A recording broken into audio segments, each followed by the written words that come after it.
Russell County Line by 49 Winchester is going to be played in drop D tuning. If you don't know what that is, it's where you take your 6th string, which is typically tuned at an E, and you drop the tuning of it to a D so that it is the same note as your 4th string, just an octave lower. So, this song is going to begin with a riff.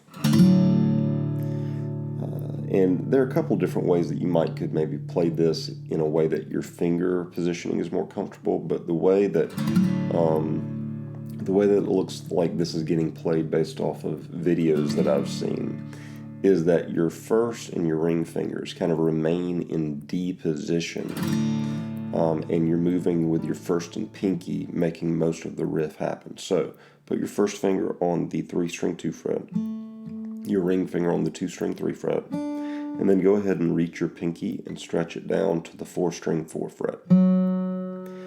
The first strum is going to go from the open 6th string to the fretted 4th string. And then in the strumming pattern, you can hit like 1, 2, 3, and that's a strum, come back to the 6, and then hit again. And then we're going to go down, up, like a down, up, up, down with our picking pattern. And actually during most of this, we're hitting down, up, down, up, down, up, down, up between like the 6th string and the 4th string.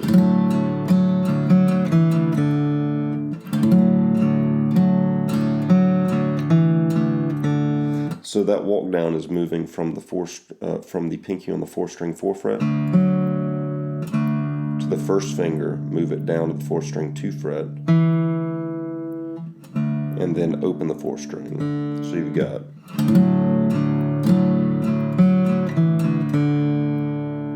and then you go, that is an open 5-string, first finger to the 5-string 2 fret, and then an open 4th string. So you get, and then you kind of hiccup, repeat that to where your first finger wants to go back to the 4-string 2 fret, and you'll strum and hammer on with your pinky finger to that 4-string 4 fret,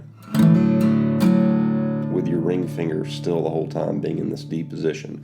You know, kind of like in case you strum too far, at least you've got that note coming through that is a part of the chord. That's a D note there. So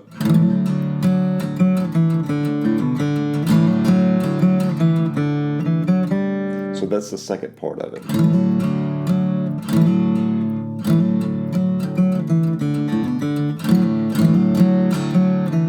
So hit twice on the, I know that the last thing I said was hammer on with your pinky finger to the 4-string 2 fret. So you hit that twice with your strumming hand, like a hammer, strum again. You're going to walk it back down like we did the first time. Pinky finger on the 4th string, pinky finger from the 4-string 4 fret to the 4-string 2 fret with your first finger. Then open up the 4th string again, and this time, instead of that, we're going to walk back up to the open 3-string by going first finger on the 4-string 2 fret, pinky finger to the 4-string 4 fret, then open 3-string. So those two parts coming together very slowly should sound like this.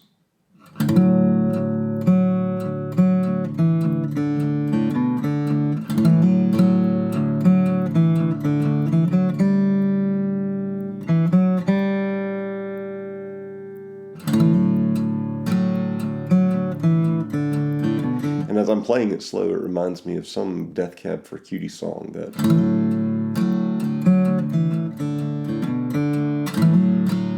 anyway, but that's the riff.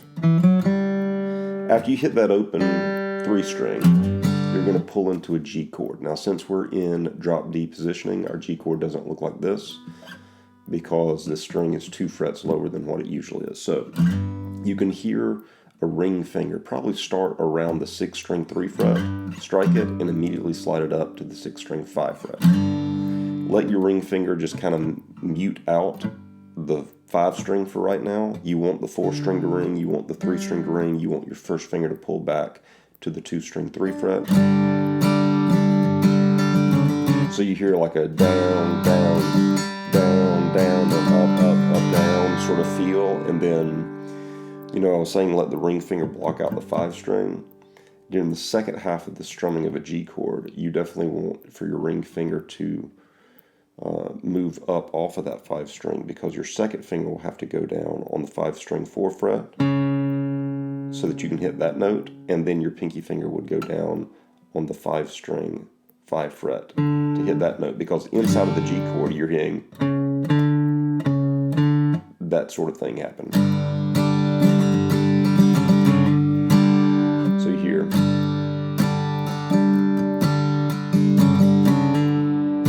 kind of a pause and a hiccup. Second finger, second pinky finger on that 5 string 4 fret to 5 string 5 fret.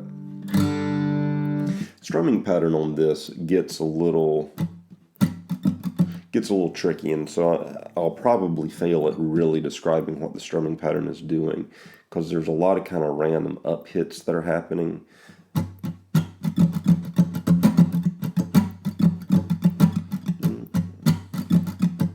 I mean, just if you want to just strum straight through the whole thing, that's not a terrible strumming pattern to do. Down, down, down, down, up, up, down, down, down, down, down, up, down, up, down, down, down, up, down, down, down, down, up, down, up, down, down, down, up, down, down, down, down, up, down, up, down, down. Now that's not what it's doing through the whole thing. There's a whole lot of random down beats and then up beats that hit. So I would encourage you to, as you practice this and you get the intro under your fingers, play along with the recorded version of this song and just practice and listen to where are those up beats coming and where are those down beats coming. So, still in the intro. So we've done that, and then it goes back to the D chord and repeats that intro a second time. Let me go ahead and say that coming out of this G in the intro, sometimes you can hear it jump from the 6 string 5 fret to the 6 string 4 fret with your second finger. Hit it, bend it back down, and then fall into the D chord.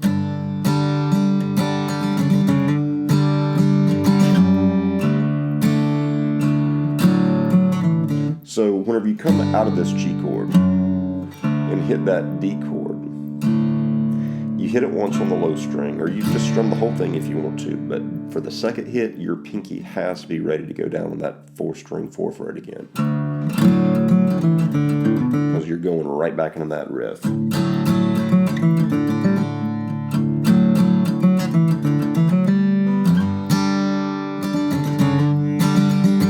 Plays through that riff a second time. Whenever we get to the first verse, it's going to be a D chord. In that D chord, so you're going to strum, or you're going to put your first finger on the 3 string 2 fret, your ring finger on the 2 string 3 fret. I just leave my second finger off of the 1 string and let it ring open. In this D chord, you can hear the first finger pull off of the 3 string to open up the 3 string, and then hammer back down to the 3 string. And here's where you can hear some of those kind of strange strumming patterns flip up into upbeats and downbeats. Like then back to the G chord with a little hiccup of the second finger to pinky finger there. So those are the first 2 chords there of the verse, D to the G. And then sometimes it just goes straight to the E minor, sometimes it walks to the E minor by going from 6 string 5 fret to 6 string 4 fret, and then our E minor chord, since we're in drop D, we've got to do something to cover the 6 string 2 fret. Use your second finger, put it down on the 6 string 2 fret, use your ring finger, put it on the 5 string 2 fret, and then just leave everything else open.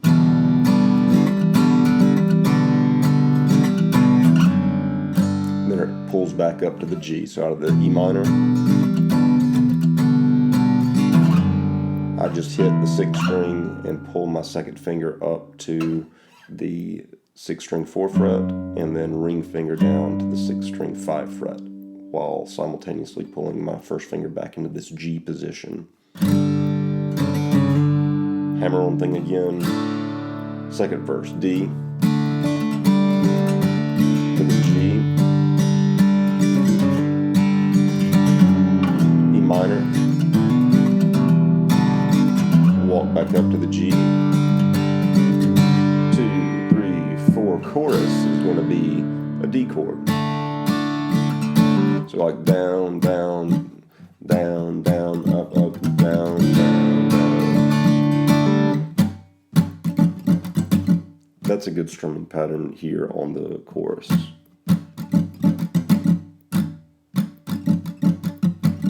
Down, down, down, up, up, down, up, down, up, down, down, down, up, up, down, up, down, up. Also, in the chorus, you can hear the D chord open up by pulling off your first finger from the 3 string 2 fret to an A chord. The way that you play your A is you're laying your first finger down across strings 4, 3, and 2 on the 2nd fret and emphasize the open 5 string, but if your pick hits the open 6, it's not going to kill the chord. To the E minor chord, to the G chord,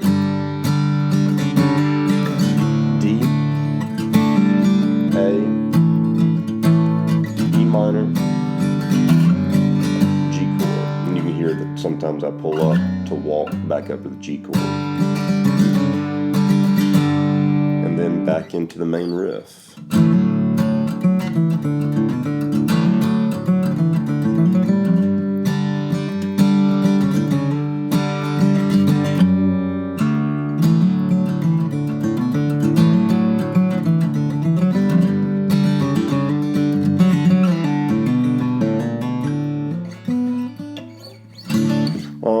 And I think that it just keeps doing that in circular fashion. Towards the end of the song, if I remember correctly, there's a solo that takes place over the chorus chords.